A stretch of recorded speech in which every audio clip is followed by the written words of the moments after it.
Today, feel me? Go back at it, man, with a top 10 point guard list. You feel me? Last video I did was last time I did this one was top 10 cornerbacks in the NFL. I switched it up and I said let's do some NBA. I actually said which one should I do first, and some niggas tell me to do point guards first, but I didn't do cornerbacks first because I just did a video on them. And coincidentally, I just did a video on point guards and a video on all NBA players. Matter of fact, link in the description. Actually, it's gonna be on the eye in the top right corner. The NBA players. I ranked them and put them in tiers. Pretty much, I didn't really rank them. I just put them in tiers.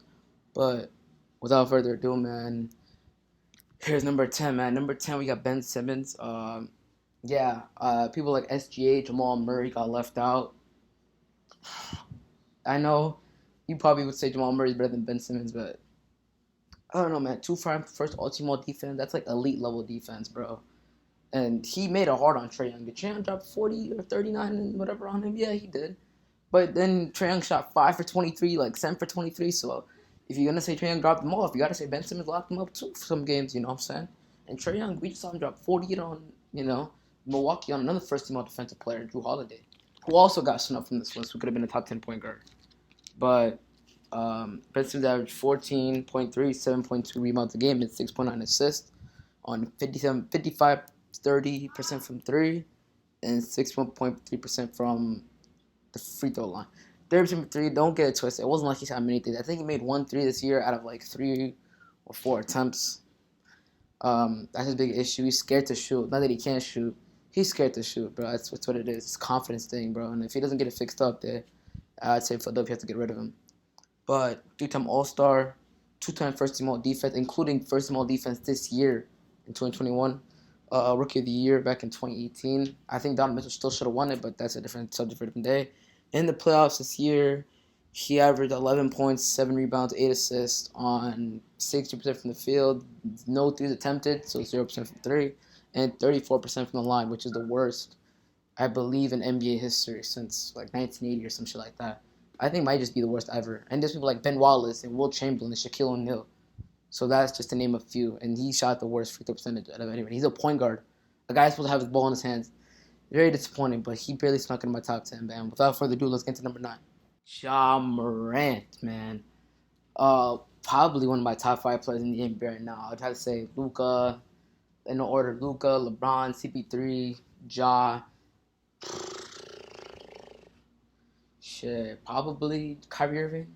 That's probably my top 5 NBA players, favorite NBA players right now. So, yeah, he's up there. I love Ja, but he's number 9. 19 points, 4 rebounds, 7 assists, 7.4 assists on 45% from the field, 30% from 3, and 72% from the line. Don't get it twisted. Don't, oh my God, Ben and Ja are the same shooter. No. Anybody who knows a lick of basketball realizes that 30% Ben Simmons shoots and 30% Ja shoots are completely different things. Does Ja need to improve jump shot? Yes, he does. But the fact that he's not scared to take jump shots it's a good thing. You can't leave him open. 30% is not. You can't leave a nigga like that open. You know. So it's the 30% is still very abysmal for Ja. It's not very good. 70% of the line, he has to get better from there too. He's won Rookie of the Year last year. Playoff stats, he's 34-8 in his first playoffs ever, man. 30 points, 4.8 rebounds, and 8.2 assists on 48.7 from the field, 32.8 from three, 77 from the line. So I mean, he's gotten significantly better from the line as he's gotten into the playoffs. So and he's upped his game by 10 points, and every one of his stats went up. So that's what you like to see in a young player like that, bro. You want to see their stats and it should go up as they get deeper into the playoffs, and because the playoffs is where you really see stars go from stars to superstars, or from good players becoming great players, or all greats to become all-time greats. But without further ado, man, let's get into number 8. The Fox, man, Swiper himself. We got Darren Fox, man, one of the fastest players in the league. One of the best point guards in the league, as obviously as we got him at number 8, man. Had a career year, great year. Underrated year, if you're really being honest. This looks like an All-NBA year if you really think about it, bro. You know? So, I mean, I'm not going to say that because, I mean, maybe the shooting splits, if they're a little better, like 71 from the line is just not good. Yeah, it's not good. 32% from three is not it's not like it's horrible, like you can't play with that, but a little better, 36, 37, that'd be nice. But man, Darren Fox, the future of the Sacramento Kings. Shout out my boy Jace too. So Kings fan. Yeah, pretty much he's the future of the Kings. That's his stats. Marvin Bagley, they're gonna have to probably ship him off. He's a good asset. They could probably get some a real duo for De'Aaron, for being honest, and build around De'Aaron because they can be a real if they can really be a contender. Unless two things have to happen: either Bagley improves greatly next year, or they trade Bagley for a much more improved player next year. But that's what I'm going to say for the Fox. I expect the All NBA team next year. Definitely All Star game. And yeah, that's going to do it for number 8, man. On to number 7. Then, man, we got Brody, a.k.a. Mr. Trip Dub himself. Russell Westbrook, man. Another year of the triple-double. 22.5, 11.5 rebounds, 11.7 assists. On about 44% shooting. 31 from 3 and 65 from the floor, which is just, again, not very efficient, which is why it feels based off stats. You could say, oh, Westbrook could be one of the best point guard in the league. It's just, and the efficiency is just bad, bro. It's cool. Cool to get 20 points, but if it's on 25, 30 shots, like, what good is that, bro? Feel me? But nonetheless, Westbrook one of the best players in the NBA. Did not make All-NBA team this year. MVP about 3 years ago. 9-time All-NBA, 2-time scoring champ. Playoff stats this year was 19 points, 10.4 rebounds, 11.8 assists on 33% shooting from the field, 25 from 3, and 79 from the line. His free throw percentage from the line got a lot better, but 10% lower field goal percentage and about 6% lower from 3? Come on, again, and just a lot less efficient. Only stat that went up was assists by 0.1.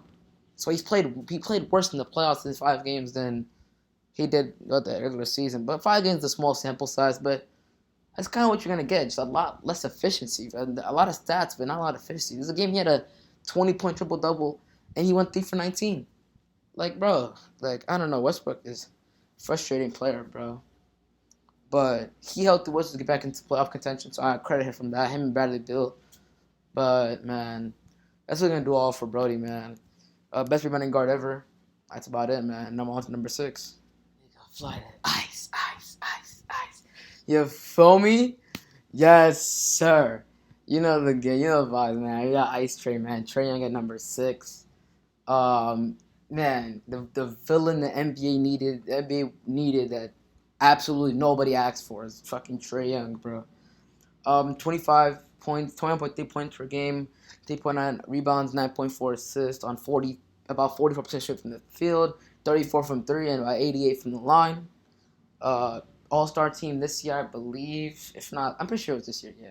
And then playoff stats, 29.8, 2.7 rebounds a game, 9.8 assists a game, on 43% shooting, 32 from 3, and 86 from the line, man.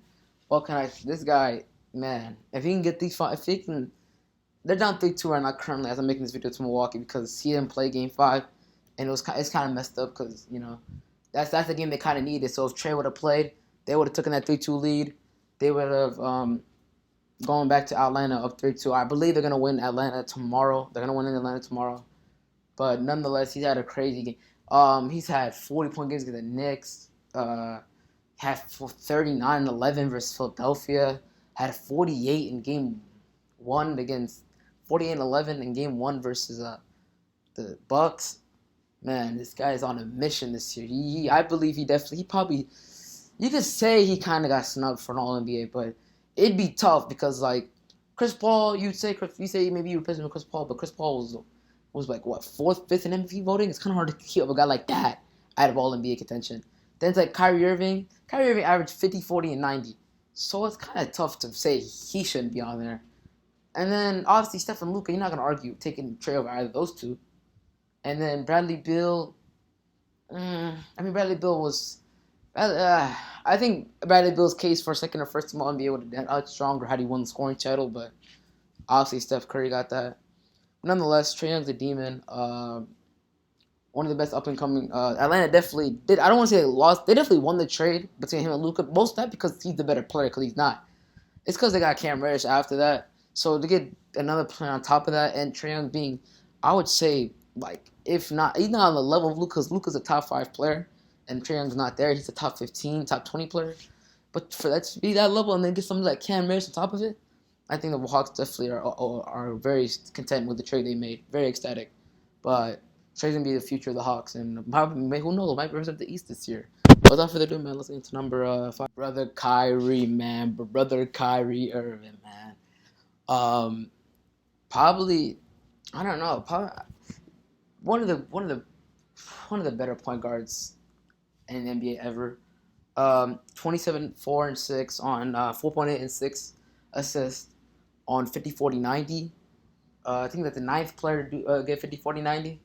7-time All-Star, third-team All-NBA this year. He's a 3-time All-NBA player, Rookie of the Year, and this playoffs he has 22.7, 5.8 rebounds, and 3.4 assists on 47% from the field, 37 from 3, and 93 from the line. And he's also a one-time NBA champion. We all remember that fucking championship.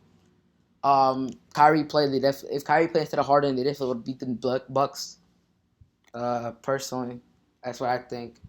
Who knows though? But yeah, man, Kyrie, man, one of the best ball handlers, most skilled players, man. Not much more you can say about Kyrie, man. On to number 4. We got CP3, man, the point guard himself. Um, I'm biased, so I thought he should. I thought he was definitely up there for MVP. My personal pick for MVP though was actually Steph Curry. Uh, Sad 16.4 points, 4.5 rebounds, 8.9 assists.